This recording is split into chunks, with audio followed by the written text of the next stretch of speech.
En difficulté, les Russes se tournent vers de nouveaux types d'armes, comme les drones d'attaque livrés par l'Iran. De nouveaux bombardements ont eu lieu ce dimanche 18 septembre 2022 à Kharkiv et dans la région.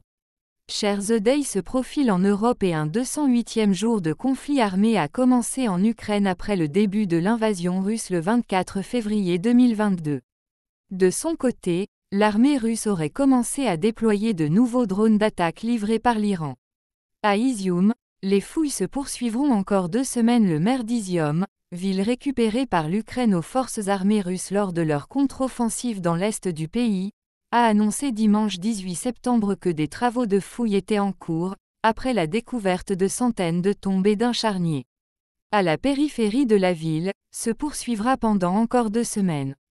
4 médecins ont été tués dans la région de Kharkiv ce dimanche. L'armée ukrainienne a affirmé avoir repoussé diverses attaques russes dans le pays, dans la région de Kharkiv, à l'est, où se déroulait la contre-offensive ukrainienne actuellement la plus efficace, mais aussi à Kherson. L'information a également été relayée par certains médias américains comme le Los Angeles Times. Les gouverneurs régionaux de la région de Donetsk ont fait état dimanche de la mort de 5 civils. Incontestablement la plus grande star du pays, l'idole de génération de soviétiques, Alla Pugacheva annonce la fin de la guerre.